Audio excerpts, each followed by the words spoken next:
ብፁዕ አቡነ ናትናኤል በክርስትናችን በሃይማኖታችን መገደላችን የሚቆመው መቼ ነው? ነጻነት እንፈልጋለን። የሰው ልጆች ደም በከንቱ መፍሰስ መቆም አለበት። ይህ ፖለቲካ አይደለም ሲሉ ተናግረዋል። ዝርዝሩን ይዘናል። በህወሓትና በተገንጣዩ የጌታቸው ረዳ ቡድን መካከል ከባድ ጦርነት መቀስቀሱ ታውቋል። የትግራይ ጊዜያዊ አስተዳደር የአፋር ክልላዊ መንግስት የትግራይ ኃይሎች ወደ አፋር ክልል ዘልቀው በመግባት ጥቃት ፈጽሟል በማለት ያሰማው ክስ መሰረተ ቢስ ነው በማለት ዛሬ ምሽት በወጣው መግለጫ አጣጥሏል። በአፍባ የጀግናው ቴዎድሮስ ዕዝ 206ኛ ኮር 14ኛ ክፍለ ጦር ረቡዕ ገበያ ላይ ባደረገው የከበባ ማጥቃት በርካታ የጠላት መኮንኖች ተደምስሰዋል። በፍርሃት የተወጠረው ጡት ቆራጭ ወራሪው ሰራዊት ዘመቻዎችን ከፍቶ ለአንድና ለመጨረሻ ጊዜ ለቆ ለመውጣት በዝግጅት ላይ መሆኑ ታወቀ። በመተማ ዮሐንስ ወረዳ ጓንጓ ተብሎ በሚጠራው አካባቢ በተደረገ ውጊያ የጸረ አማራው ብልጽግና ኃይል ከባድ ሽንፈት መከናነቡ ተገለጸ። በእነ ዶክተር ወንዶሰን አሰፋ መዝገብ በሽብር ወንጀል የተከሰሱ 23 ሰዎች የፍርድ ቤት ውሎ ውዝግብ የበዛበት እንደነበር ለማወቅ ተችሏል። እስከ መጨረሻው ድረስ አብራችሁ ስትቆዩ እነዚህና ሌሎች ያልተሰሙ መረጃዎችን በዝርዝር እናስደምጣቸዋለን። የሚዲያችን ተደራሽነት እንዲበዛ ቪዲዮ ላይክ፣ ቻናሉ ሰብስክራይብ እና ሼር እንዲሁም ኮሜንት መስጫ ሳጥን ድል ለአማራ ፋኖ የሚል አስተያየት እያስቀመጣችሁ አብራችሁን ነው። ነሆ ወደ መረጃችን ገባን። እርሱ ደሙን አፍስሶልናል። ስለዚህም ሌላ ደም መፍሰስ የለበትም። በክርስትናችን በሃይማኖታችን መገደላችን የሚቆመው መቼ ነው? ነጻነት እንፈልጋለን። የሰው ልጆች ደም በከንቱ መፍሰስ መቆም አለበት። ይህ ፖለቲካ አይደለም። ሰላም መሻት፣ እረፍት መፈለግ፣ አንሙት ማለት ፖለቲካ ሳይሆን ሰብአዊ መብት ነው። ሰው መሆን ነው። ደከመን፣ ብዙ ጊዜ አሰማን፣ እናንተም በእኛ አፍ ብዙ ጊዜ ሰማን፣ እናንተም በእኛ ፈረዳችሁብን፣ እናንተም ወቀሳችሁን። እውነት አላችሁ፣ ግን ለማን ነው የምንነግረው? ይሄንን ማን ነው የሚሰማን? ይሄንን ማን ነው የሚያቆመው? ይሄንን ተለማመር ነው እኮ ስንቶቻችን ስናልቅ ነው የሚቆመው? ይብቃ። ህዝባችን እረፍት ይፈልጋል። ሞት ሰለቸን፣ በቃን። ደም መፍሰስ ሰለቸን፣ ይበቃናል። ምድሪቷ እረፍት ያስፈልጋታል። ህዝቡ እረፍት ያስፈልገዋል። ስለኛ ደም ፈሰሰ እኮ፣ በእርሱ ቁስል ተፈወስን እኮ፣ ሌላ ደም አያስፈልግም። መከራችን እንዲያበቃ ጸልዩ ብለዋል ብፁዕ አቡነ ናትናኤል። በህወሓትና በተገንጣዩ የጌታቸው ረዳ ቡድን መካከል ከባድ ጦርነት መቀስቀሱ ታውቋል። ጦርነቱ የተቀሰቀሰው ጌታቸው ረዳ ነጻ ወይም ሀራ መሬት በሚል በሚጠሩት የአፋር አካባቢ ላይ ሲሆን እስካሁን ባለው ከ10 ያላነሱ ቀበሌዎች በህወሓት ታጣቂዎች በቁጥጥር ስር መግባታቸው ተነግሯል። ክልሉን ለጌታቸው ረዳ ቡድን ታጣቂዎች ማሰልጠኛ አድርጎት የቆየው የአፋር ክልል መንግስትም ትናንት አመሻሹን ባወጣው መግለጫ ተወረርኩ፣ ጦርነት ተከፈተብኝ በሚል አሳውቋል። ብአዴን የተባለው የአእምሮ ስንኩላ የተሰባሰቡበት ቡድን ከወዲህ ብልጽግና የሚሰጠውን የዘመቻ ጥሪ ለመቀበል የጦርነት ቅስቀሳ ሊያካሂድ እየተሰናዳ መሆኑ ተሰምቷል። ጦርነቱ የተቀሰቀሰው ትናንት ጥቅምት 26 2018 ዓ.ም ከረፋድ ጀምሮ ሲሆን በዚህም እስካሁን ባለው ከ10 ያላነሱ ቀበሌዎች በህወሓት ታጣቂዎች ቁጥጥር ስር መግባታቸውን የመረብ ሚዲያ ምንጮች ገልጸዋል። በክልሉ መጋሌ ወረዳ ስር በሚገኙ ወራ፣ ኩስ፣ ሰበበራ፣ ዶያ፣ ገዳ ባልአ፣ ካርማ አጋ፣ ሚልኪ የተባሉ 6 መንደሮች ትናንት አመሻሹን በህወሓት ታጣቂዎች ቁጥጥር ስር ከገቡ አካባቢዎች መካከል ይጠቀሳሉ። በተጨማሪም ቶንሳ ተብሎ በሚጠራው አካባቢ በከባድ መሳሪያ ጭምር የታገዘ ውጊያ ሲካሄድ አምሽቶ በመጨረሻም በህወሓት ቁጥጥር ስር ገብቷል። ጦርነቱ በአፋር ኪልቲ፣ ኪልባቲ፣ ረሱና በሌሎች ወረዳዎች ተስፋፍቷል የተባለ ሲሆን ማህበረሰቡም አካባቢ ለቆ እየወጣ መሆኑን መረብ ሚዲያ ካሰባሰበው መረጃ ለማረጋገጥ ተችሏል። የብልጽግናው ቡድን ቁንጮ አመራሮች ጦርነቱ ከተጀመረበት ከትናንት ጥቅምት 26 2018 ዓ.ም ረፋድ ቀደም ብሎ ለብሔራዊ ባንክ በጻፉት ደብዳቤ የጥቅምት ወር የበጀት ድጎማ ለትግራይ ክልል እንዳይለቀቅ መመሪያ አስተላልፈው እንደነበር የተጠቀሰ ሲሆን ይህም ጦርነቱን ለመጀመር በፌዴራል በኩል ምን ያህል ፍላጎትና ግፊት እንደነበር አመላካች ነው ተብሏል። ብአዴን የተባለው የአእምሮ ስንኩላ የተሰባሰቡበት ቡድን ከወዲህ ብልጽግና የሚሰጠውን የዘመቻ ጥሪ ለመቀበልና የጦርነት ቅስቀሳ ሊያካሄድ እየተሰናዳ መሆኑን የመረብ ሚዲያ ምንጮች ጠቁመዋል። የትግራይ ጊዜያዊ አስተዳደር የአፋር ክልላዊ መንግስት የትግራይ ኃይሎች ወደ አፋር ክልል ዘልቆ በመግባት ጥቃት ፈጽሟል በማለት ያሰማው ክስ መሰረተ ቢስ ነው በማለት ዛሬ ምሽት ባወጣው መግለጫ አጣጥሏል። አፋር ውስጥ ሀራ መሬት የተባለው ታጣቂ ኃይል ከአሁን ቀደም በትግራይ ላይ ተደጋጋሚ ጥቃቶችን መፈጸሙን የጠቀሰው ጊዜያዊ አስተዳደሩ ችግር ፈጣሪው የአፋር ክልል መንግስት አሁን ራሱ ከሳሽ ሆኖ ብቅ ብሏል በማለት ወቅሷል። ፌዴራል መንግስቱ የፕሪቶሪያውን የግጭት ማቆም ስምምነት ተግባራዊ ማድረግ አለመቻሉ የትግራይ ህዝብን ስቃይ ከማራዘም አልፎ የህዝብን ሰላማዊ ፖለቲካ ትግል ሊያስተጓጉል ይችላል በማለትም ጊዜያዊ አስተዳደሩ አስጠንቅቋል። በአፍባ የጀግናው ቴዎድሮስ ዕዝ 206ኛ ኮር 14ኛ ክፍለ ጦር ረቡዕ ገበያ ላይ ባደረገው የከበባ ማጥቃት በርካታ የጠላት መኮንኖች ተደምስሰዋል። ከነዚህ መካከል ሻምበል ፈንታሁን የ32ኛ ክፍለ ጦር 2ኛ ሬጅመንት አዛዥ፣ 100 አለቃ ተሾመ ፋይናንስ ኃላፊ፣ 100 አለቃ አልማው የህክምና ኃላፊ፣ 50 አለቃ ኮንሶ የሬጅመንት ዘመቻና ሌሎች በስም ያልተጠቀሱ መኮንኖች ተደምስሰዋል። በቁስ ደረጃ ኦራል ከነሙሉ ሰራዊቱ እና ሎጂስቲኩ አንድ ሴኖተሪያ ከነሙሉ ሎጂስቲክ ሙሉ በሙሉ ወድሟል። በተመሳሳይ በትናንትናው የአማኑኤልና ደንበጫ ውጊያ ከፍተኛ ምት የደረሰበት ጠላት ዛሬ በበርካታ ተሽከርካሪዎች ሙትና ቁስለኞችን በማጀብ ወደ ደጀን አራግፏቸዋል። የከበባ ድምሰሳ ተጠናክሮ ይቀጥላል። ድል ለጀግናው ፋኖ አዲስ ትውልድ። በፍርሃት የተወጠረው ጡት ቆራጭ ወራሪ ሰራዊት ዘመቻዎችን ከፍቶ ለአንዴና ለመጨረሻ ጊዜ ለቆ ለመውጣት በዝግጅት ላይ መሆኑ ታወቀ።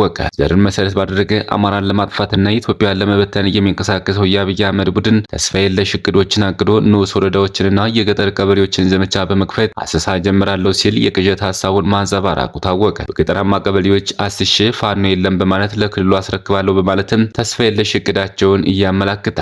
በዛሬው ዕለትም ማለትም ጥቅምት 27 2018 ዓ.ም በአሶሳ ክልል የሚገኙትን የተንጠባጠቡ ወራሪ ሰራዊቶችን ወደ ኮሶበር ከተማ እያስገባ መሆኑን እማኞች መረጃውን አድርሰዋል። አይደፈሬው ለሀገሩ የማይበገረው የፋኖ ሰራዊት ይህንን ወራሪ ሰራዊት ለአንዴና ለመጨረሻ ጊዜ ለመደምሰስ በተጠንቀቅ በመጠበቅ ዘራፊውን፣ ጨፍጫፊውን የአረመኔው ስርዓት ወንበር ጠባቂ ቡድን ለማጥቃት ቅድመ ዝግጅት ማድረግ አለብን ስንል መረጃችን አድርሰናል። በመተማ ዮሐንስ ወረዳ ጓንጓ ተብሎ በሚጠራው አካባቢ በተደረገ ውጊያ የጸረ አማራው ብልጽግና ኃይል ከባድ ሽንፈት መከናነቡ ተገለጸ። በኢትዮጵያና በሱዳን ድንበር ዙሪያ በምትገኘው መተማ ዮሐንስ ወረዳ ሶስተኛ ቀኑን ያስቆጠረው ውጊያ እየተካሄደ ይገኛል። በወረዳው ያለፉት 2 ቀናት በተደረገ ውጊያ ከባድ ጉዳት ለደረሰባቸው የአገዛዙ ወታደሮች ገዛ ለማድረግ መነሻውን ከምዕራብ አርማጭሆ ማሰሮ ደንቦ እያደረገ ተጨማሪ ኃይል ወደ መተማ እየተጓዘ እንዳለ መተማ ዮሐንስ ወረዳ ልዩ ስሙ ጓንግ ተብሎ በሚጠራ አካባቢ ላይ ሌላ ያልታሰበ ድንገተኛ ጥቃት ተከፍቶበታል። በዚህ ድንገተኛ ጥቃት በርካታ የጸረ አማራው ብልጽግና ቡድን ተላላኪ ወታደሮች ሙትና ቁስለኛ መደረጋቸው ሲነገር ከውጊያው በኋላ አንድ አይሱስ ኤፍኤስአር እና ተሽከርካሪ ሙሉ የጠላት አስከሬን 2 አምቡላንስ ሙሉ ቁስለኛ ተጭኖ ወደ ማሰሮ ደንቦ ተወስዷል ነው ያለው በአፋ ሰሜን አማራ ቀጠና በላይ ዘለቀ እዝ መይሳው ካሳኮር ህዝብ ግንኙነት መምሪያ ለመሪ ሚዲያ በላከው መረጃ። በዛሬው ውጊያ መይሳው ካሳኮር አጠራዋሴ ክፍለ ጦር ስር የሚገኙት የተካ ብርጌድ አባላት ናቸው በጠላት ላይ ቅጽበታዊና እርምጃ በመውሰድ ድል የተቀዳጁት ብሏል እዙ። በተመሳሳይ በዚሁ በመተማ ዮሐንስ ወረዳ ልዩ ስሙ ታጉር ተብሎ በሚጠራው አካባቢ ላይ ጥቅምት 25 2018 ዓ.ም ከቀኑ 9 ሰዓት ጀምሮ ለ3 ሰዓት በዘለቀው ውጊያ 27 የአገዛዝ ወታደሮች ሲገደሉ ከ35 በላይ የሚሆኑት ስለመቁሰላቸው መረብ ሚዲያ የዙን ህዝብ ግንኙነት መምሪያ ዋቢ አድርጎ መዘገቡ አይዘነጋም። ትንቅንቁ ትናንትና ዛሬም ቀጥሎ 3ኛ ቀኑን ያስቆጠረ ሲሆን በውጊያው የፋኖ ጦር አቅም እምርታ እድገት የታየበትና በአንጻሩ ደግሞ የአገዛዙ ጦር ከከባባድ ሜካናይዝድ መሳሪያ ጀምሮ እስከ አየር ኃይል ታጥቆ ነገር ግን ራሱ መከላከል እንኳን የማይችልበት ደረጃ መድረሱ በጉልህ የታየበት ነው ሲል የዓይን እማኞች ገልጸዋል። በእነ ዶክተር ወንደሰን አሰፋ መዝገብ በሽብር ወንጀል የተከሰሱ 23 ሰዎች የፍርድ ቤት ውሎ ውዝግብ የበዛበት እንደነበር ለማወቅ ተችሏል። በእነ ዶክተር ወንደሰን አሰፋ መዝገብ በሽብር ወንጀል የተከሰሱ 23 ሰዎች ጥቅምት 26 2018 በፌዴራል ከፍተኛ ፍርድ ቤት የነበራቸው ውሎ ውዝግብ የበዛበት እንደነበር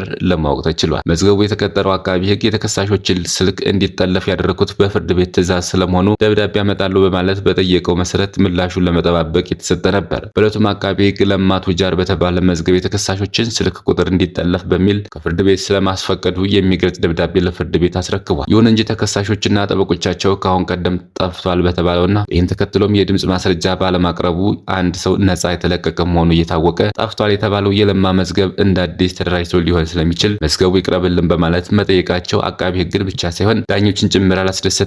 ይህ የሆነው በሕግ ቋንቋ አገዛዝ የሄደበትን ማጭበርበር ስለሚገነዘቡ ነው ተብሏል። ፍርድ ቤቱ ግን በተለያዩ መዝገብና ዝርዝር ስማቸው ስለማምጣቱ ከመግለጽ ያለፈ ጠበቆችም ሆነ ተከሳሾችን ለማዳመጥ አልፈለገም። መታፈን የለብንም በማለት እጃቸውን ቢያወጡም እንዳይናገሩ ከልክሏቸዋል። ተከሳሾችና ጠበቆች የስልክ ጠለፋው የተፈቀደበት ደብዳቤ ኮፒ ተደርጎ እንዲሰጣቸው በመሃል ቢጠይቁም አቃቢ ሕግ በመዝገቡ የሌሉን ገና ያልተያዙ ሰዎች ስም ዝርዝር ስለተካተተበት ለሚስጥራዊነቱ ሲባል ሊሰጣቸው አይገባም በማለት አልተፈቀደላቸውም። በተለይም ጠበቃ ቤተ ማርያም አለማየሁን፣ ጠበቃ ሰለሞን ገዛኸኝን ከተከሳሾችም ጠበቃና የሕግ ባለሙያ አለልኝ ምረቱን፣ ዶክተር ሲሳይ አውግቸውና ጋዜጠኛ ዳዊት በጋሸው እንዳይነገሩ ሲከለክሉ ነበር። ዶክተር ሲሳይ በመሃል ገብቶ የጠፋ መዝገብ እንደ አዲስ ተደራጅቶ እየመጣባቸው ስለመሆኑ በመጥቀስ ትክክል አለመሆኑና በመግለጽ ኮፒ እንዲሰጣቸው ጠይቀዋል። እኛና ጠበቆቻችንን ልንደመጥ ይገባል በሚል ተቃውሞና ጉሮሮምታ መሰማቱና መብዛቱን ተከትሎ በመሃል አጀንዳ ለማስቀየር የፈለጉ የሚመስሉት አቃቢ ሕግ ባህራን ይፈሩ እጃቸውን አውጥተው በነሲሳይ መልካሙ ተሰድብ ያለው አቶ ዮሐንስም የህዝብ ጠላቶች ብለውናል፣ ይህ ከርሶ አይጠበቅም በማለት ለችሎታ አመልክተዋል። ሲሳይ መልካሙ ውሸት ነው ሲል አስተባብሎ የተከበረው ዮሐንስ ቦያለው ደግሞ ለምናገረው ነገር ሙሉ ኃላፊነቱን ወስዳለሁ፣ አዎ አሁንም የህዝብ ጠላቶች ናችሁ ሲል ፈጣን ምላሽ ሰጡ። በችሎት ውስጥ የነበሩ የፖለቲካና የህሊና እስረኞችም በተመሳሳይ የአቃቤ ሕግን የህዝብ ጠላትነት በድምጽ አረጋገጡላቸው። በአካል ለመዳኘት የሚቸግረን ከሆነ በፕላዝማ ልናደርገው እንችላለን መባሉን ተከትሎም በአፈናው ቅር ከተሰኙት ከተከሳሾች ዘንድም አድርጉት የሚል ምላሽ ሰጥተዋል። ጋዜጠኛ ዳዊት በጋሻው እጅ አውጥቶ እንድናገር እድል ይሰጠን በማለት እጅ አውጥቶ ፍርድ ቤትን መጠየቅ ረብሻ ነው ወይ? ሞት የሚያስፈርድ ክስ ይዛችሁ እኛን አታዳምጡንም ወይ? መዝገቡ ጠፍቷል፣ ለኛም እንድናገር እድል ይሰጠን በሚል እጅ ማውጣት ችሎት መድፈር ነው ወይ? በማለት የችሎቱን ያፈና አካሄድ ነቅፏል። 950 ቀን ታስሬያለሁ፣ 16 ዳኞች እየተቀያየሩ አመላልሰውኛል ያለው ዳዊት አሁንም የመናገር እድላቸው ሊነፈግ እንደማይገባ ነው ለችሎት የገለጸው። የአቃቢ ሕግ ምስክር የብይን ቀጠሮን በተመለከተ ተከሳሾች 2 ዓመት ከ7 ወር በላይ በግፍ ያለ ፍትህ የታሰሩ መሆኑ ተጠቅሶ አጭር ቀጠሮ እንዲሰጥ ቢጠየቅም ፍርድ ቤቱ ለህዳር 26 2018 ነው ቀጠሮ የሰጠው። በውዝግብ የተጀመረው ችሎትም ውዝግብ በዝቶበት ከዋለ በኋላ ፍጻሜው በዛው በውዝግብ ለመሆኑ ተገዷል። ክቡራትና ክቡራን የቻናላችን ቤተሰቦች ለሰዓቱ ያዘጋጀናቸው መረጃዎች እነዚህ ይመስሉ ነበር። ሌላ የመረጃ ሰዓታችን እስክንገናኝ ድረስ የዩቲዩብ ቻናላችን ሰብስክራይብ፣ ሼር እንደዚሁም ላይክ እያደረጋችሁ ጠብቁን። ቸር ያገናኘን። መልካም ቆይታ